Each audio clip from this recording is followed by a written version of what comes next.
Students, तो हम आपके लिए लेकर आए हैं एमएचटी सीईटी के एमसीक्यू सेशंस का पार्ट 2। आज के सेशन में हम बात करेंगे चैप्टर 1 के लेवल 2 के एमसीक्यूज के बारे में। तो आई होप आपको लेवल 1 एमसीक्यू सॉल्व करने में मजा आया होगा और जहां पर आप अटके होगे तो मेरे सोल्यूशन ने आपकी हेल्प की होगी। तो चलिए स्टार्ट करते हैं आज के सेशन के साथ। अब आज के सेशन में हमारा सबसे पहला क्वेश्चन हमें क्या दिया गया है, outer integument and inner integument of an ovule changes into. Okay, तो क्या बोला गया है हमें कि हमारा जो ओव्यूल होता है, चलो पहले डायग्राम बना लेते हैं। तो देखिए यहाँ पर ये हमारा एम्ब्रियो सैक है।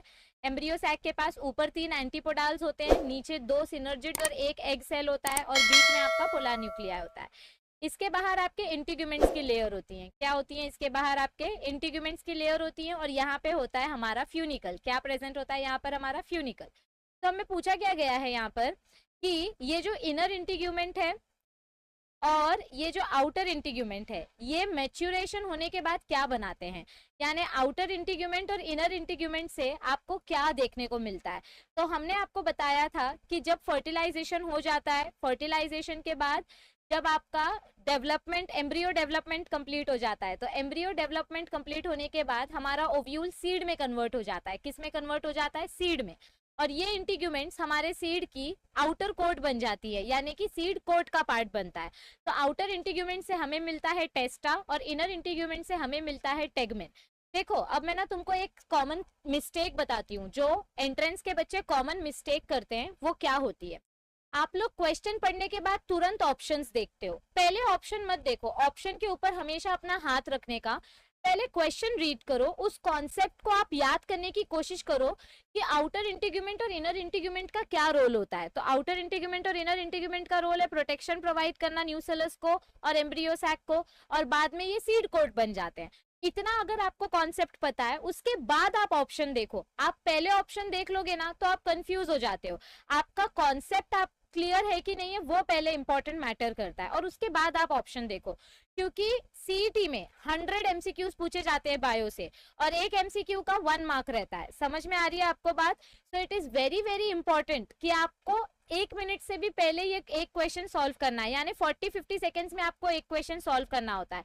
तो आपके पास कंफ्यूज होने का सवाल ही नहीं उठता। आपका कॉन्सेप्ट क्लियर होना चाहिए, अपने आप आपको आंसर पता चल जाएगा। तो यहाँ पर देखो क्या आएगा हमारा आंसर। आउटर इंटीग्यूमेंट और इनर इंटीग्यूमेंट से क्या मिलता है हमको? Testa and tegmen. Okay, outer integument से टेस्टा और इनर इंटीग्यूमेंट से टेगमेन। तो देखो फर्स्ट ऑप्शन क्या दिया गया है।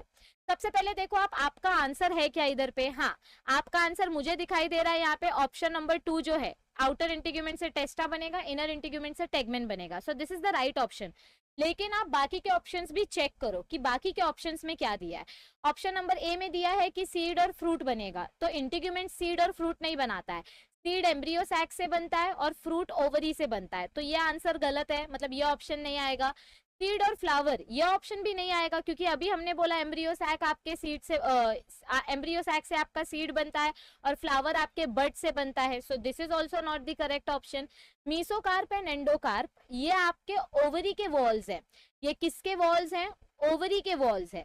तो ओवरी के बाहर जो लेयर होती है वो आपका मीसोकार्प और एंडोकार्प बनाता है।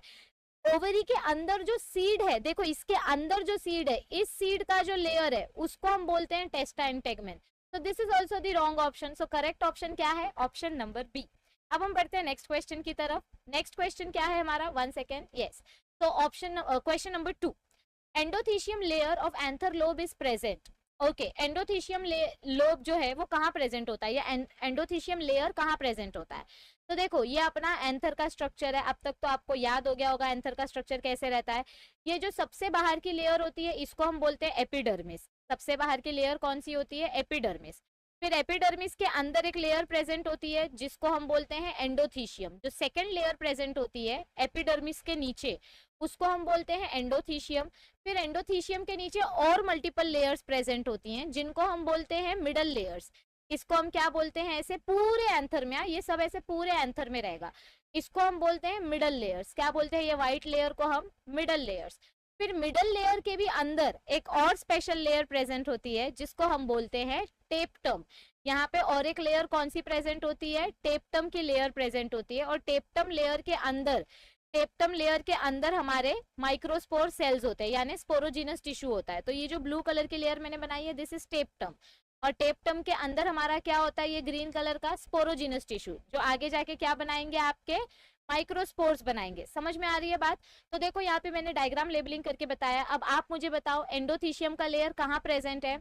It is present in the inner most layer. नहीं, सबसे अंदर की लेयर तो टेप्टम है, मतलब नंबर 1 एपिडर्मस है, नंबर 2 एंडोथीशियम है, नंबर 3 मिडल लेयर्स है और नंबर 4 टेप्टम है। तो टेप्टम सबसे अंदर की लेयर है, so this is not the right option. Second option क्या बताया गया, outside to the epidermis. Epidermis के बाहर तो कोई लेयर ही नहीं है, so this is also the correct wrong option. फिर लास्ट ऑप्शन देखो, लास्ट ऑप्शन क्या बताया, it is present in the middle region. Middle region में एंडोथीशियम प्रेजेंट है, ये करेक्ट है, ठीक है। तो अब बहुत सारे बच्चों को इसमें और इसमें कंफ्यूजन हो जाएगा, बहुत सारे बच्चों को ऑप्शन नंबर 3 और ऑप्शन नंबर 4 में कंफ्यूजन हो जाएगा, क्योंकि एंडोथीशियम मिडल में प्रेजेंट है। लेकिन ऐसे टाइम पे आपको याद करना है कि एग्जैक्टली एंडोथीशियम कहाँ प्रेजेंट है, मिडल में प्रेजेंट है कि एपिडर्मिस के नीचे प्रेजेंट है। तो एग्जैक्ट पोजीशन क्या है हमारे एंडोथीशियम का, इनर टू एपिडर्मिस। तो इन दोनों में अगर आपको कंफ्यूजन हो रहा है तो इसके लिए आपका कॉन्सेप्ट क्लियर होना चाहिए, आपको ये डायग्राम अच्छे से याद रहना चाहिए। So the correct answer is option number C, option number D is not the correct answer. Then comes our option 3, question 3, sorry. So the question 3 is given as the function of innermost layer of pollen sac tapetum is. तो अभी मैंने आपको बताया हमारा ये जो टेप्टम वाला layer होता है, सबसे अंदर का लेयर, इसका फंक्शन क्या होता है, न्यूट्रिशन प्रोवाइड करना। क्या फंक्शन होता है इसका, न्यूट्रिशन प्रोवाइड करना। So the function of the innermost layer of pollen sac tapetum is what? To provide nutrition। देखो मैंने अभी तक ऑप्शन नहीं देखा है, हाँ मैंने अभी तक ऑप्शन नहीं देखा, मुझे टेप्टम का फंक्शन याद है। अब ढूंढो ये ऑप्शन दिया है क्या। तो पहला ही ऑप्शन दिया है न्यूट्रिटिव, तो this is your correct answer. Protective कौन करने का काम करता है, एपिडर्मिस प्रोटेक्शन करने का काम करता है, so this is not the right answer. Dehiscence कौन करता है, एंडोथीशियम लेयर डेहिसेंस करने में हेल्प करती है, so this is also not the correct answer.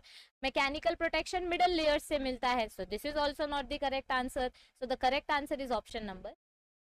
Moving on to the next question, question number 4, exalbuminous, 1 second, what happened, yeah, okay, exalbuminous seeds differ from albuminous seeds in. अच्छा देखो, albuminous seed मतलब क्या होता है और x albuminous seed मतलब क्या होता है, ये हमने लेवल 1 में भी ऐसे टाइप का क्वेश्चन देखा था। दोनों में डिफरेंस क्या है, देखो कोकोनट का अगर मैं एग्जांपल लूं तो कोकोनट के अंदर जो व्हाइट वाला पार्ट होता है, ये अंदर का व्हाइट वाला पार्ट जो हम खाते हैं, वो एक्चुअली एंडोस्पर्म वाला पार्ट है। कौन सा पार्ट है, एंडोस्पर्म वाला पार्ट है। राइस के छिलके के अंदर जो राइस का दाना होता है वो उसका एंडोस्पर्म वाला पार्ट है। तो बहुत सारे प्लांट्स, बहुत सारे सीड्स ऐसे होते हैं जो कंप्लीट एंडोस्पर्म यूज नहीं करते हैं, ओके कुछ कुछ एंडोस्पर्म बच जाता है, कंप्लीट एंडोस्पर्म यूज नहीं होता है, मतलब some endosperm is remaining, some endosperm is left और इट इज अनयूज्ड। तो जो एंडोस्पर्म बच जाता है ऐसे टाइप के सीड को हम बोलते हैं एल्ब्यूमिनस।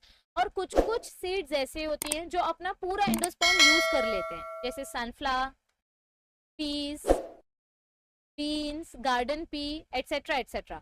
ये लोग अपना पूरा एंडोस्पर्म यूज कर लेते हैं, इनके आजू बाजू में कुछ नहीं बचता है। देखो हरा वटाना रहता है, हरे वटाने के बाहर कुछ आपको और एंडोस्पर्म जैसा टिश्यू दिखता है क्या, नहीं, हरे वटाने का सिर्फ एक ही सीड दिखाई देता है हमको।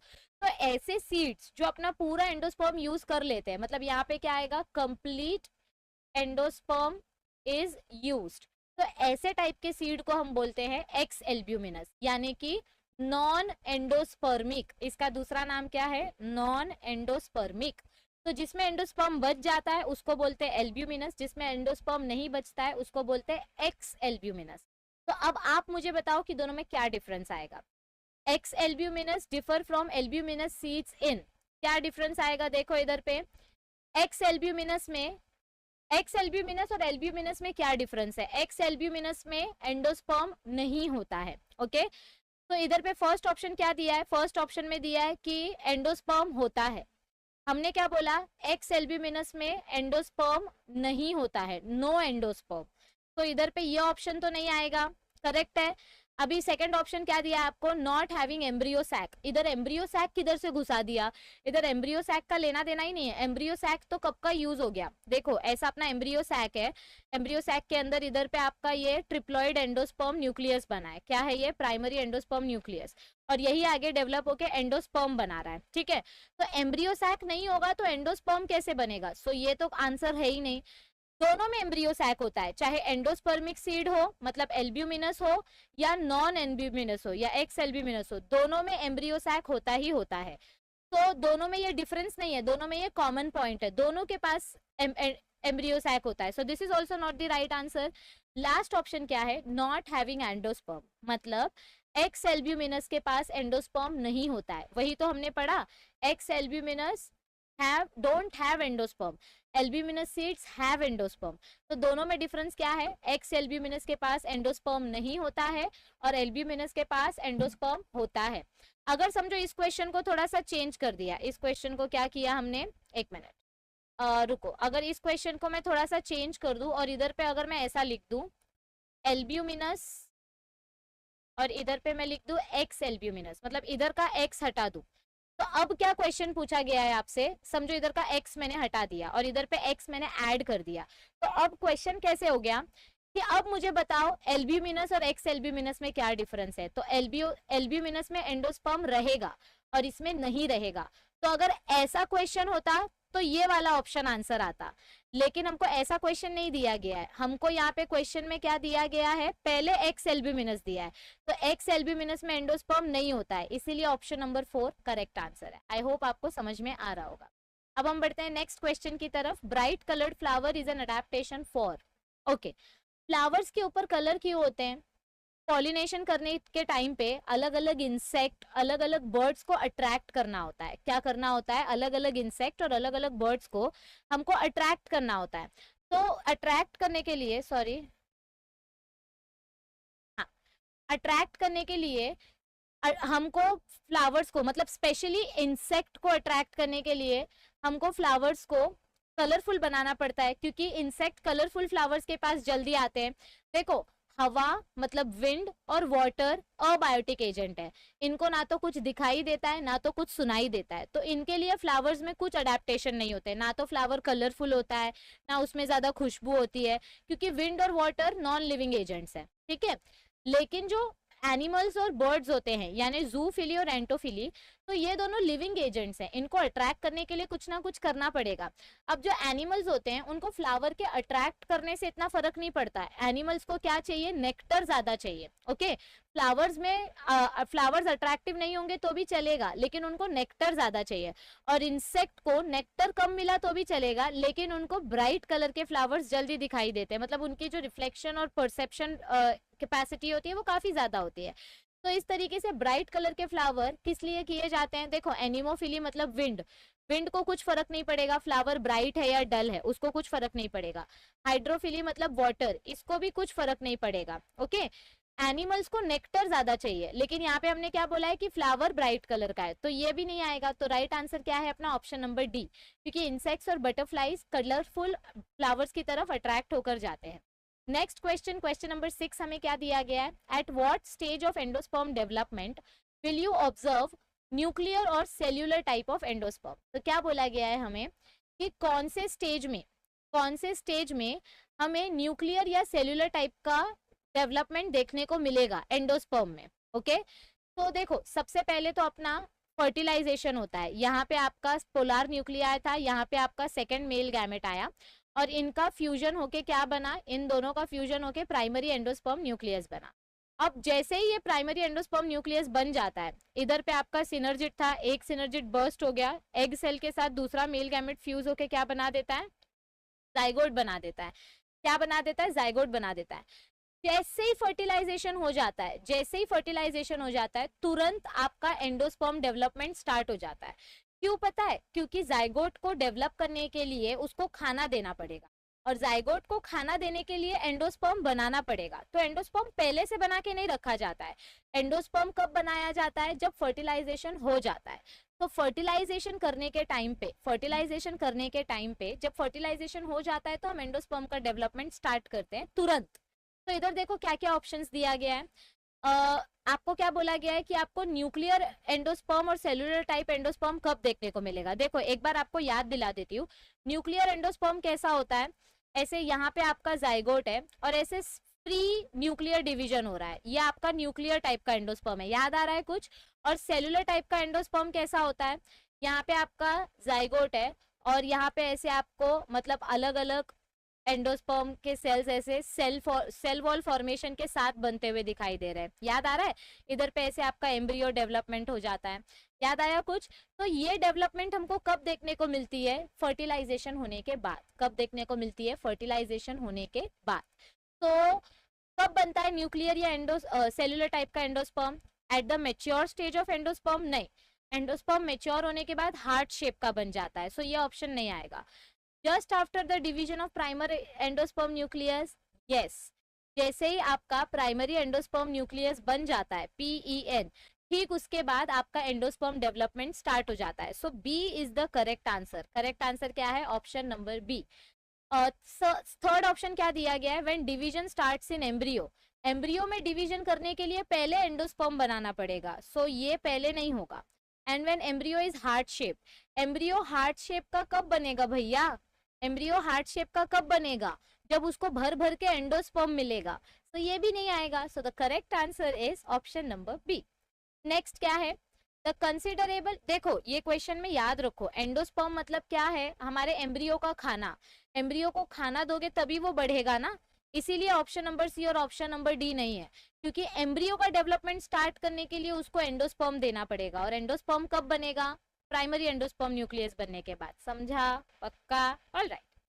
अब देखो सेवेंथ क्वेश्चन क्या दिया गया है, the considerable part of funicle present in mature seeds is called as what, मतलब क्या बोला गया है, देखो ऐसा अपना एनाट्रोपस ओव्यूल रहता है और ये अपना फ्यूनिकल है, ऐसा आपका ये इंटीग्यूमेंट्स है, ठीक है, फिर यहाँ पे आपका ये रहता है एम्ब्रियोसैक, ये आपका न्यूसेलस है, ठीक है। तो ये जो पार्ट है ये आपका फ्यूनिकल है, ये फ्यूनिकल जब सीड डेवलपमेंट होता है तो ये फ्यूनिकल छोटा हो के एकदम छोटू स्ट्रक्चर ऐसे बन जाता है, मतलब अगर मैं आपको डायग्राम दिखाऊं तो ऐसा कुछ देखने को मिलेगा। ये देखो ये आपका फ्यूनिकल था, यहाँ पे आपका फ्यूनिकल जैसा स्ट्रक्चर था, रुको मैं मार्कर का इंक चेंज करती हूँ,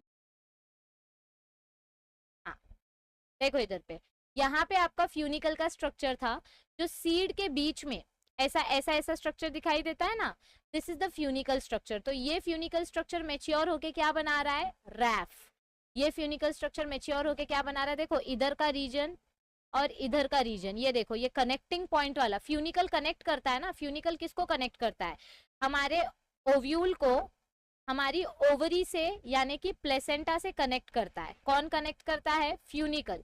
तो फ्यूनिकल दोनों के बीच में प्रेजेंट है, तो देखो इधर पे ये जो सेंटर वाला पार्ट है, this is the funicle, see this part, okay. तो फ्यूनिकल कॉन्ट्रैक्ट होके क्या बना देता है, रैफ बना देता है, क्या बना देता है, रैफ बना देता है। तो करेक्ट आंसर क्या आएगा आपका, बी, क्या आएगा करेक्ट आंसर हमारा बी, ओके।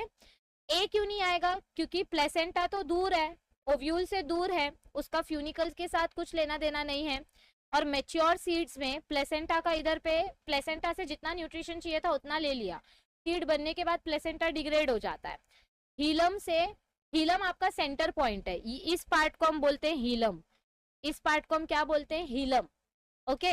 हीलम एक अलग ही पार्ट है, और स्पोरोडर्म क्या होता है, this part is known as our sporoderm, जहाँ पे माइक्रोपाइलर ओरिजिन होता है, या फिर आपके पोलन ग्रेन में जो जर्म पोर्स होते हैं उनको भी स्पोरोडर्म बोला जाता है। तो ये भी नहीं आएगा, सो करेक्ट आंसर क्या बचा इधर पे, रैफ बचा।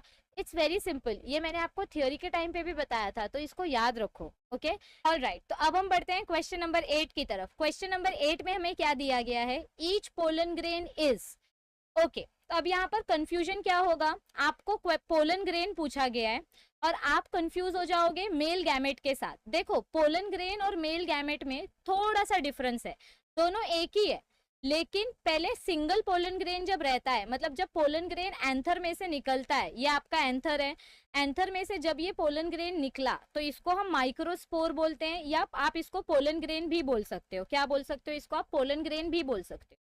तो स्टार्टिंग में ये पोलन ग्रेन कैसा होता है, स्टार्टिंग में इस पोलन ग्रेन का स्ट्रक्चर ऐसा रहता है, मतलब अंदर इसका सिंगुलर ओवल या स्पेरिकल शेप का ये सेल है, यहाँ पर इसके स्पोरोडर्म प्रेजेंट रहेगी, मतलब प्रोटेक्टिव लेयर्स प्रेजेंट रहेंगे, 3 जर्म पोर्स प्रेजेंट हैं, 3 जर्म पोर, ये एक्साइन है, ये इंटाइन है, ये सर्कुलर शेप का है और इसके अंदर एक ही न्यूक्लियस होता है, ठीक है। ये एकदम स्टार्टिंग स्टेज बता रही हूँ मैं। धीरे धीरे करके जैसे जैसे इसके अंदर गैमेट्स बनना तैयार होंगे तो इसके अंदर दो सेल बनेंगे, एक वेजिटेटिव सेल, एक जनरेटिव सेल, फिर जनरेटिव सेल से दो गैमेट्स बनेंगे। तो ये धीरे धीरे करके होता है। एकदम इनिशियल स्टेज में क्या देखा जाता है, एकदम इनिशियल स्टेज में हमारा जो पोलन ग्रेन होता है वो सिंगल सेल्ड होता है और उसके अंदर एक ही न्यूक्लियस होता है। तो our pollen grain is unicellular यानी single cell, it is uninucleate यानी एक ही न्यूक्लियस है, ठीक है। यूनिसेल्युलर, यूनिन्यूक्लिएट, ओवल शेप या स्पिरिकल शेप है और ये सिंगल स्ट्रक्चर है तो हेप्लॉइड, यानी कि इसके ये पोलन ग्रेन को हम क्या बोलते हैं, हेप्लॉइड स्ट्रक्चर। इसके पास एक ही टाइप का गैमेट बनेगा, सिर्फ मेल गैमेट बनेगा, तो इसको हेप्लॉइड स्ट्रक्चर बोलते हैं। तो अब ऑप्शंस के साथ मैच करो और देखो करेक्ट आंसर क्या आएगा। क्वेश्चन नंबर 8 में करेक्ट आंसर्स क्या आएंगे। तो फर्स्ट स्टेटमेंट हमको क्या दिया गया है, each pollen grain is, first statement क्या है, यूनिसेल्युलर, करेक्ट। तो हमारा आंसर यूनिसेल्युलर है, उतना तो करेक्ट है। लेकिन अब आगे के ऑप्शंस देखो क्या दिया गया है, यूनिसेल्युलर है, बाई न्यूक्लियड बोला है इधर पे, मतलब क्या बोला है कि पोलन ग्रेन के अंदर दो न्यूक्लियस रहते हैं। ऐसा नहीं होता है, जब पोलन ग्रेन से मेल गैमेट बनेगा तब उसके अंदर दो सेल बनेंगे और दो न्यूक्लियस बनेगा, लेकिन वो गैमेट फॉर्मेशन के टाइम पे। सिंगल पोलन ग्रेन की बात करें तो उसके अंदर एक ही न्यूक्लियस रहता है, तो ये गलत है। और अगर चार ऑप्शन में से एक ऑप्शन भी गलत हो गया तो ये पूरा का पूरा ऑप्शन रिजेक्ट हो जाता है। अब सेकंड ऑप्शन देखो, सेकंड ऑप्शन में क्या बताया है, पोलन ग्रेन यूनिसेल्युलर होता है, करेक्ट, सिंगल सेल रहता है, उसके अंदर एक ही न्यूक्लियस रहता है, वेरी राइट। स्पेरिकल और ओवल शेप, पोलन ग्रेन हमारा स्पेरिकल शेप का है यानी गोल है, ये भी राइट है। और ये हेप्लॉइड स्ट्रक्चर है यानी कि हेप्लॉइड गैमेट्स प्रेजेंट है, यानी सिर्फ एक टाइप के गैमेट प्रेजेंट है, तो ये बी वाला ऑप्शन तो सारे के सारे करेक्ट है। लेकिन अब बाकी का भी देखो, सी और डी भी देखो। सी में क्या बताया है कि एक पोलन ग्रेन मल्टी सेल्युलर होता है, मतलब एक पोलन ग्रेन के अंदर बहुत सारे सेल बनते हैं, ये तो गलत है ना। तो सी और डी में दोनों पॉइंट्स गलत है, तो ये सी और डी भी इसका आंसर नहीं हो सकता। ऊपर से बाई न्यूक्लियड बोला है तो एक ही न्यूक्लियस रहता है, तो ये भी गलत है। तो इस क्वेश्चन का राइट आंसर है option number B. Right answer क्या है, option number B, single cell, only one nucleus, spherical and haploid structure. हाँ, ये पोलन ग्रेन जब मेल गैमेट बनाएगा तो इसके अंदर दो न्यूक्लियस हो जाएंगे। Okay, all right. अब क्वेश्चन नंबर 9 में देखो क्या बोला गया है, वैलिस्नेरिया के बारे में पूछा गया है। वैलिस्नेरिया कौन सा एग्जाम्पल है, एपीहाइड्रोफिली का एग्जाम्पल है। ये किसका एग्जाम्पल है, एपीहाइड्रोफिली का। एपीहाइड्रोफिली मतलब क्या होता है, ये जब पॉलिनेशन सरफेस के ऊपर होता है, मतलब ये देखो आपके मेल प्लांट और फीमेल प्लांट दोनों के दोनों पानी के नीचे रहते हैं, मेल और फीमेल दोनों पानी के नीचे रहते हैं। लेकिन जब पॉलिनेशन करना होता है तो ये मेल प्लांट का जो एंथर होता है वो एंथर इससे टूट के, पोलन ग्रेन इससे टूट के पानी के सरफेस पे आ जाता है। किधर आ जाता है, पानी के सरफेस के ऊपर आ जाता है। और फिर धीरे धीरे करके हमारी जो ओवरी है यानी हमारा जो फीमेल प्लांट है वो भी अपने आप को, पहले वो कॉइल्ड रहती है। फीमेल प्लांट कैसे रहता है, देखो ये फीमेल प्लांट कैसे रहता है, ये ना ऐसे ऐसे ऐसे ऐसे कॉइल्ड रहता है। लेकिन इसको भी ऊपर जाना है, सरफेस के पास जाना है, क्योंकि पोलन ग्रेन तो सरफेस पे है। तो ये फीमेल प्लांट क्या करेगा, ये धीरे धीरे करके अपना कॉइलिंग खोलना स्टार्ट करेगा और फ्लावर सरफेस पे पहुंच जाता है।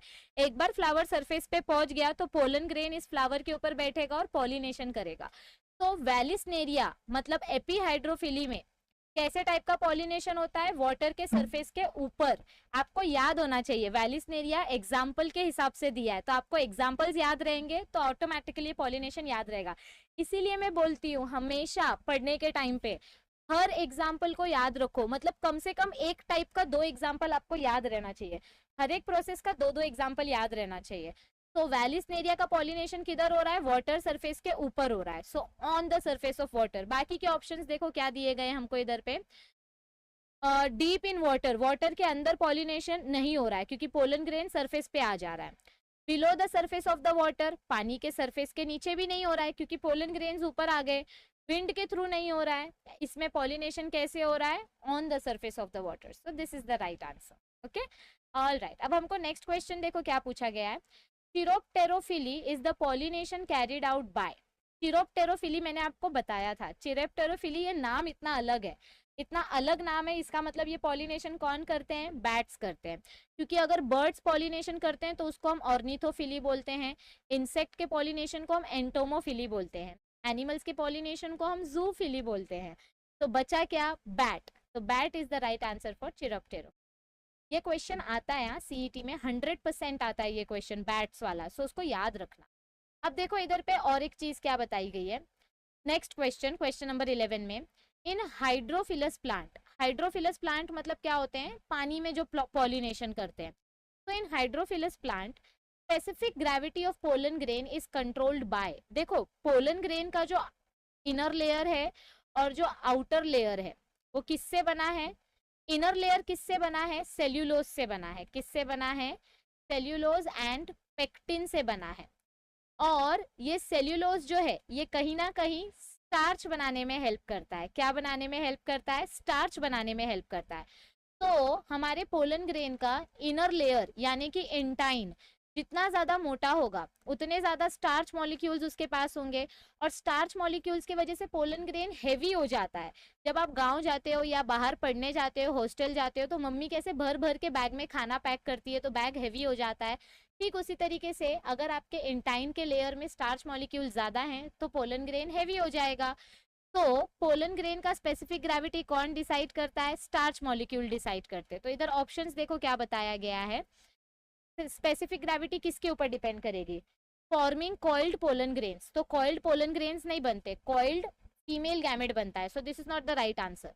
फॉर्मिंग फेदर लाइक आउटग्रोथ, अरे अगर पोलन ग्रेन के ऊपर ऐसे हल्के हल्के फेदर्स बनेंगे तो उसके वजह से तो पोलन ग्रेन हल्का होगा, तो ये भी नहीं आएगा। Forming feather like outgrowth is also not going to help. Formation of one और मोर स्टार्च मॉलिक्यूल्स, क्या बोला गया है कि जितने ज्यादा स्टार्च मॉलिक्यूल्स होंगे उतना ज्यादा अपना पोलन ग्रेन हेवी होगा, तो option number C is the answer. और लास्ट में क्या है, formation of air vacuole, common sense की बात है, अगर पोलन ग्रेन के अंदर एयर मॉलिक्यूल भरोगे साइटोप्लाज्म निकाल के तो वो हल्का हो जाएगा, वो हेवी थोड़ी होएगा। तो पोलन ग्रेन की स्पेसिफिक ग्रेविटी किसके ऊपर डिपेंड करती है, स्टार्च ग्रेन्स के ऊपर। Okay, now comes question number 12। Question number 12 में हमें क्या पूछा गया है, double fertilization was discovered by S G. Nawaschin, तो ये करेक्ट है, नवास्टीन साइंटिस्ट ने डबल फर्टिलाइजेशन किया था, करेक्ट है।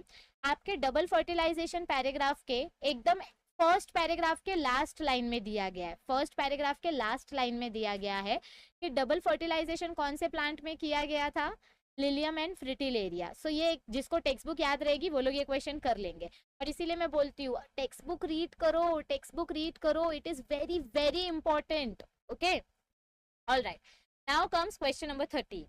Find the odd statement about cross pollination, मतलब वो बोलते हैं ना ऑड वन आउट, अक्कड़ बक्कड़ करके आप ऑड वन आउट निकालते हो, ठीक उसी तरीके से क्रॉस पॉलिनेशन मतलब क्या होता है, तो अलग अलग प्लांट स्पीशीज के बीच का पॉलिनेशन।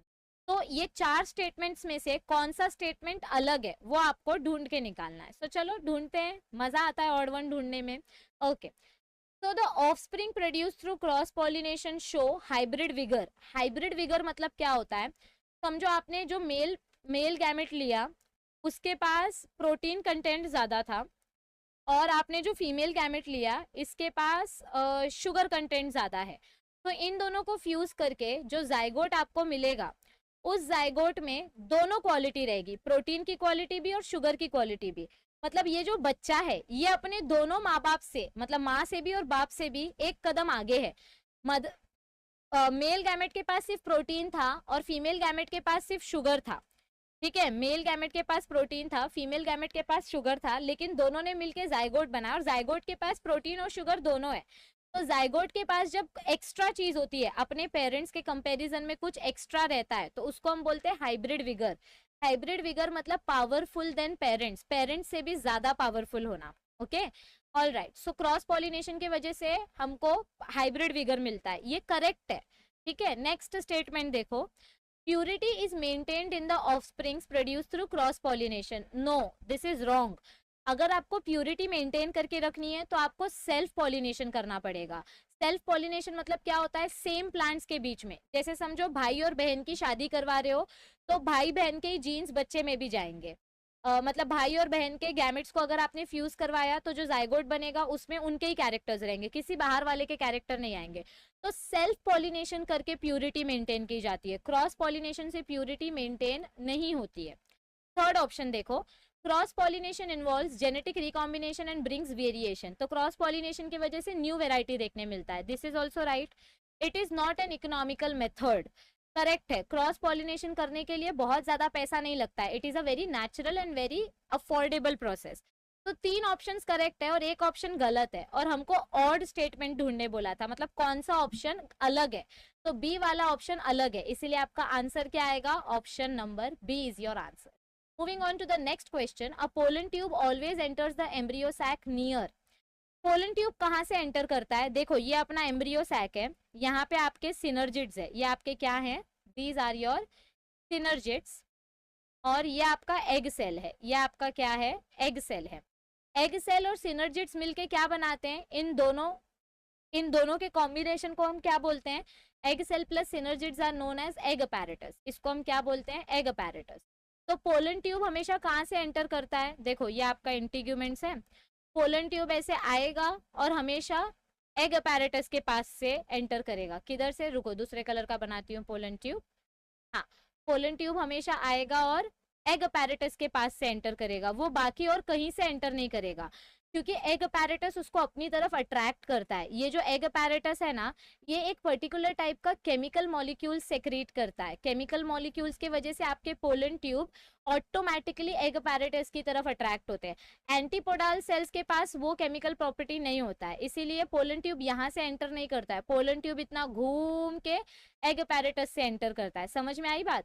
तो pollen tube always enters from egg apparatus. तो इधर देखो एंटीपोडाल्स के पास केमिकल नहीं है, सेकेंडरी न्यूक्लियस तो अंदर है, तो उधर से कैसे एंटर करेगा, और चलाजा के पास ही तो एंटीपोडाल है, तो उधर से भी ये एंटर नहीं करता, तो ये किधर से एंटर करता है, एग अपैरेटस के पास से। कहां से एंटर करेगा, एग अपैरेटस के पास से। तो correct answer is option number 15th question देखो, fertilization of egg takes place inside. तो एग का फर्टिलाइजेशन कहां पर होता है, देखो ये अपना एम्ब्रियो सैक है, क्या है ये अपना एम्ब्रियो सैक, और यहाँ पे अपने सिनर्जिड्स रहते हैं, यहाँ पे अपना एग सेल रहता है, क्या रहता है, यहाँ पे अपना एग सेल रहता है। तो अगर फर्टिलाइजेशन करना है तो किसके अंदर आना पड़ेगा, गैमेट को एम्ब्रियो सैक के अंदर आना पड़ेगा, ये गैमेट को एम्ब्रियो सैक के अंदर आना पड़ेगा। सो फर्टिलाइजेशन हमेशा कहाँ पर होता है, एम्ब्रियो सैक में। करेक्ट आंसर क्या है, ऑप्शन नंबर बी। एंथर तो मेल गैमेट बनाएगा, स्टिग्मा फीमेल गैमेट बनाएगा, पोलन ट्यूब मेल गैमेट को कैरी करेगा, और फर्टिलाइजेशन कहाँ पर होगा, एम्ब्रियो सैक में। Question number 16.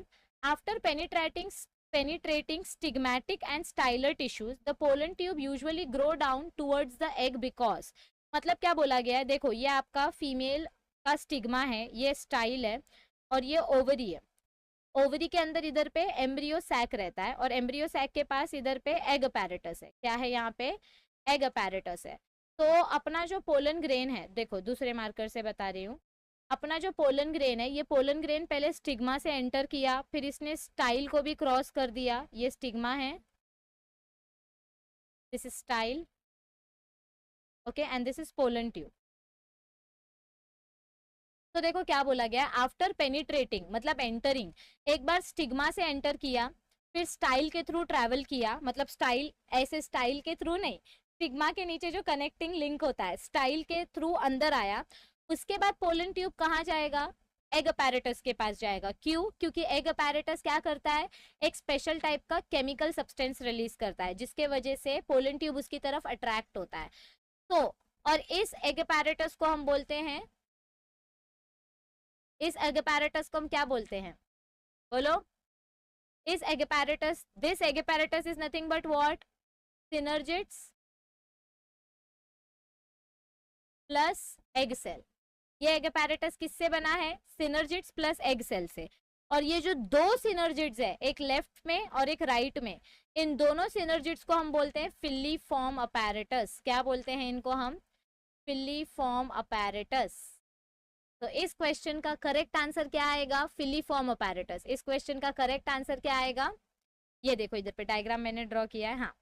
तो इस क्वेश्चन का करेक्ट आंसर क्या आएगा, देखो, the filiform apparatus of synergid is believed to attract the pollen tube. Synergids में से ना स्पेशल शुगर और स्पेशल न्यूट्रिएंट्स निकलते हैं जो पोलन ट्यूब को अपनी तरफ अट्रैक्ट करते हैं। ओके, ये देखो, ये पोलन ट्यूब को अपनी तरफ अट्रैक्ट करते हैं। तो फिलीफॉर्म अपैरेटस अपनी तरफ पोलन ट्यूब को अट्रैक्ट करेगा। The egg cell attracts the pollen tube because they have dissimilar electric charge. Electric charge का इधर पे कुछ मेंशन नहीं किया है, इसलिए सेकंड ऑप्शन रॉन्ग है। It grows under control of nucleus, इधर पे न्यूक्लियस आएगा। या nucellus, so no, this is also wrong. It has no other passage to follow, ऐसा नहीं है। पोलन ट्यूब को बहुत सारे रास्ते होते हैं अंदर जाने के लिए, लेकिन वो सिनर्जिड के पास ही क्यों जाता है? क्योंकि सिनर्जिड मतलब filiform apparatus special chemicals release करते हैं, इसीलिए हमारा पोलन ट्यूब बेचारा आग बंद करके एग अपैरेटस के पास पहुंच जाता है। नेक्स्ट क्वेश्चन नंबर 17 क्या दिया गया? ये आपका फेवरेट पार्ट है, ये मैंने आपको पहले भी बताया था, पिछले सेशन में बताया था।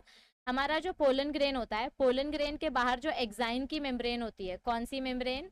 एक्साइन की जो मेम्ब्रेन होती है, ये एक्साइन किससे बनती है? स्पोरोपेलेनिन से बनती है। किससे बनती है? स्पोरोपोलेनिन से बनती है। ओके और ये स्पोरोपेलेनिन बहुत सारे केमिकल्स के अगेंस्ट रेजिस्टेंट होते हैं, मतलब बहुत सारे केमिकल्स का इसके ऊपर कुछ असर नहीं होता है। तो exine of pollen grain is composed of what? Sporopollenin. So option देखो क्या आएगा, फर्स्ट ऑप्शन ही आपका आंसर है। पेक्टोसेल्यूलोज से इंटाइन बनता है, पेक्टोसेल्यूलोज से इंटाइन बनता है, so this is not the right answer. Pollen kit exine के बाहर प्रेजेंट होता है, मतलब यहाँ पे ऐसे ऑयली स्ट्रक्चर प्रेजेंट होता है जिसको हम पोलन किट बोलते हैं, तो ये भी राइट आंसर नहीं आएगा। लिग्नोसेल्यूलोज तो सेल वॉल में प्रेजेंट रहता है, तो ये भी राइट आंसर नहीं आएगा। सो राइट आंसर क्या है अपना? Option. At the time of fruit formation ovary wall changes into, देखो आपकी जो ओवरी की वॉल है, अंदर सीड बन रही है, और ये जो ओवरी की वॉल है, ये ओवरी वॉल क्या बन जाती है? पेरिकार्प बन जाती है, और यही पेरिकार्प आगे जाके 3 लेयर्स में डिवाइड हो जाती है। सबसे बाहर की लेयर को हम बोलते हैं एपिकार्प, फिर मिडल लेयर को बोलते हैं मीसोकार्प, और अंदर वाली लेयर को बोलते हैं एंडोकार्प। तो ओवरी का जो आउटर लेयर है, जैसे मैंगो का जो छिलका होता है, उसको पेरिकार्प बोलेंगे। पेरिकार्प के 3 लेयर्स होते हैं, कभी कभी 2 लेयर्स होते हैं।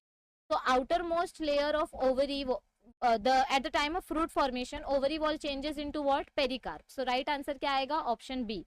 एपिकार्प, मीसोकार्प और एंडोकार्प, ये तीनों पेरिकार्प के टाइप्स है, मतलब पेरिकार्प से ये तीनों बने हैं। देखो पेरिकार्प से ये तीनों बने हैं, सो राइट आंसर क्या आएगा? Pericarp. Okay next question number 19, dash is temporary suspension of growth. Okay options देखो क्या बोला गया है, वायबिलिटी से किसी चीज का हम सस्पेंशन नहीं कर सकते। ओके वायबिलिटी के वजह से क्या होता है? वायबिलिटी के वजह से आपके सीड को जर्मिनेट करने में हेल्प मिलता है, लेकिन हम यहाँ पे क्या कर रहे हैं? सस्पेंड कर रहे हैं। सस्पेंड करना यानी स्टॉप करना थोड़े टाइम के लिए। तो viability is not the right answer. Dispersal मतलब क्या होता है? Distribution of seeds. डिस्पर्सल मतलब क्या होता है? Distribution of seeds. तो इधर पे हम सीड थोड़ी डिस्ट्रीब्यूट कर रहे हैं, इधर पे तो हम अपने पॉलिनेशन को स्टॉप कर रहे हैं या जर्मिनेशन को स्टॉप कर रहे हैं। सो this is also not the right answer. Dormancy is the right answer, क्योंकि डोरमेंसी में क्या होता है? हम ग्रोथ इनहिबिटर्स का केमिकल यूज करते हैं। ग्रोथ इनहिबिटर्स समझो ये आपका सीड है, इसके ऊपर आप ग्रोथ इनहिबिटर स्प्रे कर दोगे तो इसका जो बाहर का लेयर है वो और टफ हो जाएगा और वो जर्मिनेट नहीं होएगा। तो उसको आपने क्या किया? थोड़े टाइम के लिए सस्पेंड कर दिया, आपने उसका टेम्पररी सस्पेंशन कर दिया। तो dormancy is the right answer. Parthenocarpy तो एक अलग ही प्रोसेस है। पार्थेनोकार्पी मतलब क्या होता है? Fruit forming without any seed development. तो ये तो आएगा ही नहीं इधर पे। ओके ऑल राइट, अब नेक्स्ट क्वेश्चन देखो, क्वेश्चन नंबर 20 क्या दिया गया है?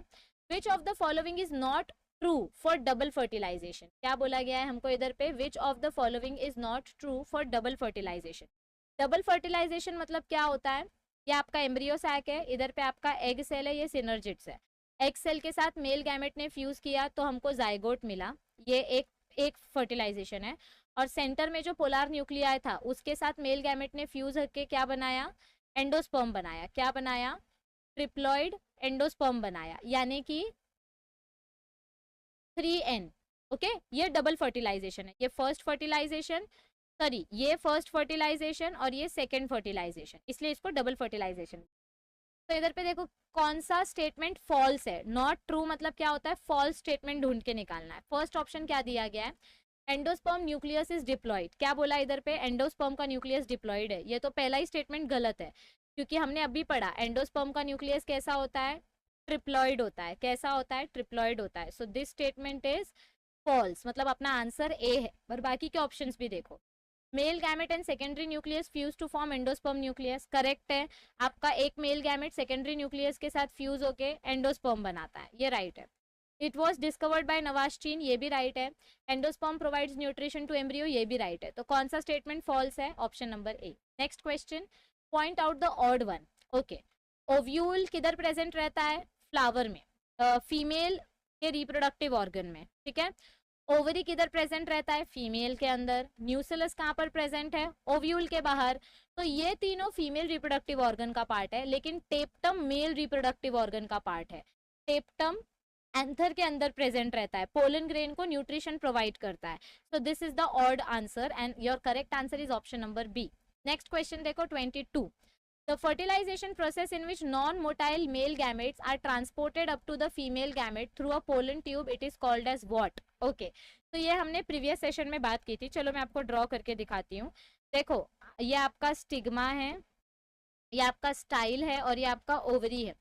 ओके, इसके ऊपर जब आपका पोलन ग्रेन बैठता है तो ये पोलन ग्रेन से जो पोलन ट्यूब निकलती है, ये पोलन ट्यूब अपने साथ क्या कैरी करती है? मेल गैमेट्स कैरी करती है, क्योंकि मेल गैमेट्स अपने आप चल के ओवरी तक नहीं जा सकते, मेल गैमेट्स अपने आप चल के ओव्यूल तक नहीं जा सकते, तो पोलन ट्यूब उसको अपने साथ कैरी करती है और इस प्रोसेस को हम क्या बोलते हैं? सिफोनोगैमी। ये मैंने आपको पहले भी बताया था, तो जिन बच्चों ने इसका आंसर दिया है वेरी गुड। तो इसका करेक्ट आंसर क्या आएगा? ऑप्शन नंबर सी। मीसोगैमी मतलब क्या होता है? जब आपका पोलन ट्यूब इंटीग्यूमेंट से एंटर करता है। सिनगैमी मतलब क्या होता है? मेल गैमेट और फीमेल गैमेट का फ्यूजन। चलाजोगैमी मतलब क्या होता है? जब आपका पोलन ट्यूब चलाजा से एंटर करता है, मतलब अगर आपका ये एम्ब्रियो सैक है, अगर पोलन ट्यूब इधर से एंटर करेगा, मतलब ये ओव्यूल है, अगर आपका पोलन ट्यूब चलाजा से एंटर कर रहा है तो इसको चलाजोगैमी बोलेंगे। अगर आपका पोलन ट्यूब इंटीग्यूमेंट से एंटर करेगा इधर से तो इसको मीसोगैमी बोलेंगे। तो ये भी आंसर नहीं है, ये भी आंसर नहीं है। और सिनगैमी मतलब फ्यूजन होता है, तो आंसर क्या बचा अपना? सिफेनोगैमी। करेक्ट आंसर क्या है अपना? सिफोनोगैमी। अब आगे नेक्स्ट क्वेश्चन क्या बताया है? Fully developed embryo ultimately becomes. देखो, ये फोटो आपको दिया नहीं था, ये फोटो आपके क्वेश्चन में नहीं है, ये फोटो मैंने आपके एक्सप्लेनेशन के लिए रखी है। ओके, आपका क्वेश्चन क्या है कि एक फुल्ली डेवलप्ड एम्ब्रियो कैसा दिखाई देता है? तो इधर देखो, ये एम्ब्रियो का स्टार्टिंग का स्टेज है, इस स्टेज को हम बोलते हैं नोटोकॉर्ड स्टेज। इस स्टेज को हम क्या बोलते हैं? Notochord stage. लेकिन ये फुल्ली डेवलप्ड नहीं है। फिर इसके बाद आपका एक और स्टेज आता है जहाँ पे आपको एम्ब्रियो हार्ट शेप दिखाई देता है, लेकिन ये भी फुल्ली डेवलप्ड नहीं है। फुल्ली डेवलप्ड एम्ब्रियो कब होता है? जब हमको वो एम्ब्रियो हॉर्स शू यानी घोड़े की नाल जैसे, ऐसे जैसे दिखाई देता है, हॉर्स शू के जैसा। देखा होगा ना आपने, घोड़े को पैर पे पहनाते ही है। तो ये है अपना फुल्ली डेवलप्ड एम्ब्रियो, क्योंकि इसके बाद ये 2 कॉटिलिडॉन्स बना देता है। तो फुल्ली डेवलप्ड एम्ब्रियो कैसे दिखाई देता है? हॉर्स शू के जैसा। किडनी शेप का भी दिखाई नहीं देता, कॉर्डेट शेप तो एकदम स्टार्टिंग में देखने को मिलता है, और ग्लोबुलर शेप ये वाला है। तो ये फुल्ली डेवलप्ड नहीं है। फुल्ली डेवलप्ड एम्ब्रियो कैसा दिखाई देता है? Horseshoe. तो ये याद रखना। Okay, so correct answer is option number B. Next question, question number 24. A type of ovule having funiculus lying close to the micropyle is called. Okay, अगर आपका ओव्यूल ऐसा माइक्रोपाइल के पास है, नीचे की तरफ है, देखो वैसे ओव्यूल कैसा रहता है पता है? ऐसा रहता है, ऐसा। माइक्रोपाइल ऊपर की तरफ रहते हैं ऐसे, लेकिन ये आपका सीधा ओव्यूल है। लेकिन अगर इस ओव्यूल को उल्टा कर दिया जाए तो माइक्रोपाइल इधर आ जाएगा नीचे की तरफ। तो अगर आपका ओव्यूल नीचे फ्यूनिकुलस के पास है, नीचे फ्यूनिकुलस के पास है, माइक्रोपाइल एंड के पास, तो ऐसे टाइप के ओव्यूल को हम क्या बोलते हैं? एनोट्रोपस। क्या बोलते हैं? एनोट्रोपस। कंपाइलोट्रोपस क्या होता है? एम्फीट्रोपस क्या होता है? ये मैं आपको पहले ही बता चुकी हूँ। तो एनाट्रोपस क्या होता है? आप वीडियोस में जाके देखो आपको, या गूगल करो, आपको इनकी इमेज मिल जाएगी। लेकिन एनाट्रोपस मतलब क्या होता है? इन्वर्टेड ओव्यूल, जब आपका ओव्यूल उल्टा प्रेजेंट हो। 25. Pollination characteristically occurs in. Pollination किस में देखा जाता है? एंजियोस्पर्म्स और जिम्नोस्पर्म्स में। देखो, ब्रायोफाइट्स जो है ये अनडेवलप्ड प्लांट्स हैं, ब्रायोफाइट्स के पास सीडी नहीं होता है, तो ये पॉलिनेशन कैसे करेंगे? नहीं करेंगे। ठीक है, तो ऑप्शन नंबर ए अपना आंसर नहीं है। एंजियोस्पर्म्स पॉलिनेशन कर सकता है, लेकिन फंगस पॉलिनेशन नहीं करता है, वो तो स्पोर फॉर्मेशन दिखाता है, तो बी भी नहीं आएगा आंसर।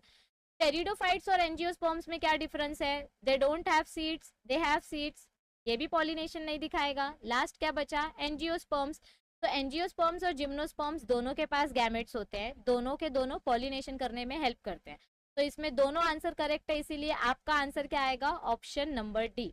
तो आई होप आपको सारे एमसीक्यूज के सोल्यूशन पता चल गए होंगे। फिर भी अगर आपको किसी एमसीक्यू में डाउट है, then feel free to ask your doubt in the comment section. We will try to solve your query as possible as early. And still, if you have doubts, please let us know. We will try to make another session for it. Stay tuned with our channel for the upcoming more videos. Thank you.